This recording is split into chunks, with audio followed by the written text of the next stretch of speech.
What's going on, guys? It's your boy Engager Threat here, and today we're back for some free-for-all on Call of Duty Modern Warfare 3.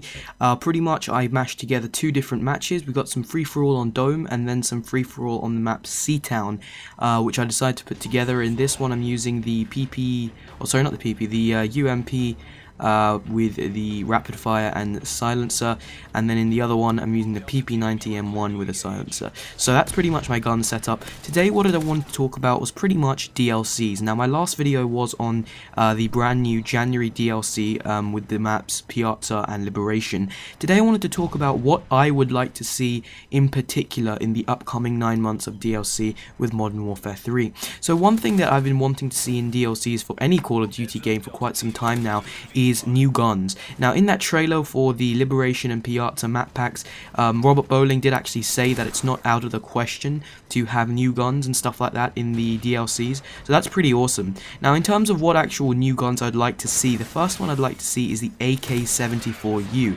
Now this gun is actually present in the campaign of Modern Warfare 3, but unfortunately not present in the multiplayer. It's a really awesome gun, both in the campaign of this game and in previous Call of Duty games. It was friggin' amazing in Call of Duty 4, it was really good in Black Ops, and just generally it's a very fun gun to use in not only Call of Duty games but other FPS games out there, for example Medal of Honor and Battlefield 3 and stuff like that.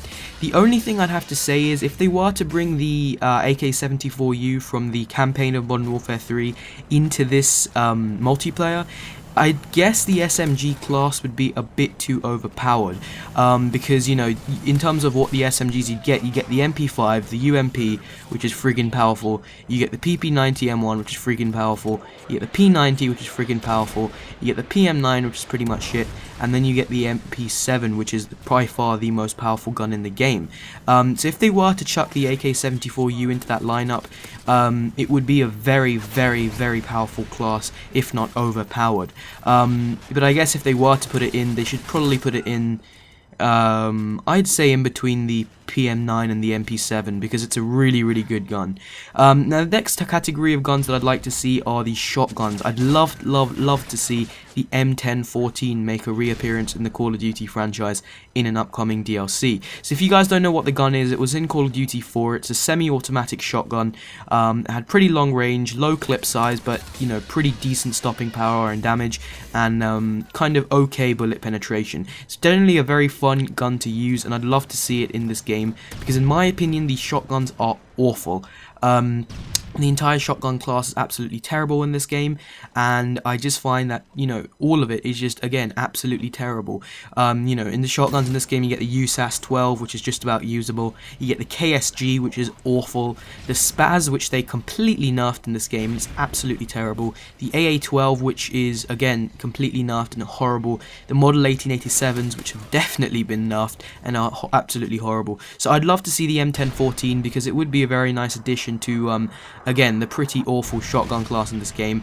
And actually I'm going to be talking a bit later about what I'd like to see tweaked with the shotguns, but stay tuned for that. Now LMGs, I'd love to see the M249, because again the LMGs are awful in this game. The L86 is not that good, the MG36 is actually okay, you know, it's not amazing. I find the mobility a bit too low, but it's not a bad LMG. The Pechneg is okay, and then the M60 is okay, and then also there's the MK46, which again is okay.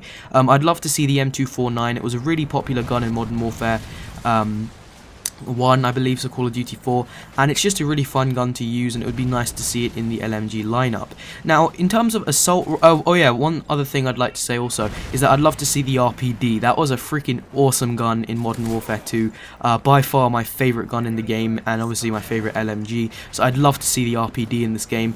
Whether or not they actually bring it in, I don't think so. I don't think they'll ever bring any of these guns in, but you know, we'll see. But yeah, let's get back onto what I was talking about. The assault rifles. Really, the assault rifles in this game are pretty good.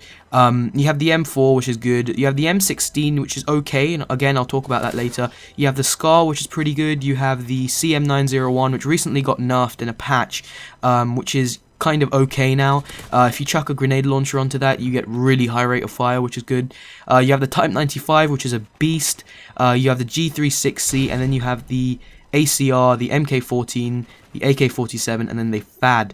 You know, if anything, one gun that I'd like to see, which they're probably not going to bring in, is the FAMAS. Now, the reason they're not going to bring this in is because of the fact that the FAMAS has pretty much been replaced by the Type 95 in this game. So you have a 3-bullet burst weapon, assault rifle, you know, kind of medium mobility, extremely long range, and extremely high bullet penetration, as well as stopping power. So, you know, whether or not they're going to bring the FAMAS in as a fully automatic gun like they did in Black Ops, or a 3-bullet burst like they did in Modern Warfare 2, I don't even know, because to be honest, guys, again, you know, they're not even going to bring the gun in because of the Type 95, but, you know, it would be nice to see maybe down the line towards the end of the 9 months. The next thing I'd like to see with guns are camos. I'd love to see new camos. I know that gold is kind of like the highest one, but, you know, it'd be pretty cool to see some kind of platinum or ruby kind of color, which is ultra shiny, kind of really garish looking colors. I think that would be nice to see, and it would just add to the customization. I'd love to also see new kill streaks. I can't really name any in particular off the top of my head that I'd like to see that were in previous Call of Duty games, because pretty much you get absolutely everything in this game. But I'd love to see, you know, some kind of new kinds of kill streaks. You know, maybe some more kill streaks around both ends of the spectrum, so maybe more around the kind of 3 kills, 4 kills, 5 kills, and then more around the kind of 17, 18, 19, 20 kill streaks. I'd love to see some really powerful new kill streaks come out, because, you know, to be honest, I'm getting kind of bored of the old AC-130 and Osprey gunner and stuff like that. So yeah, those are the things I'd like to see in that respect. The next thing I'd like to talk about are the tweaks. Now, there are a couple of guns that I really want to see improved. The first one is the M16. It used to be a beast in Modern Warfare 2. In Call of Duty 4, it was a freaking, you know, force to be reckoned with. Really, in this game, they're just not powerful enough. I'd also like to see the SPAS with more power, the KSG with more power, and grenades with a larger blast radius. Okay guys, so the video is coming to an end. I know it's kind of like a rant video, but I just thought I'd share my thoughts with you guys. Thanks for watching. Do be sure to leave your thoughts on everything that I talked about, what guns you'd like to see, what kill streaks you'd like to see in upcoming DLCs, and I'll see you guys soon. Thanks for watching.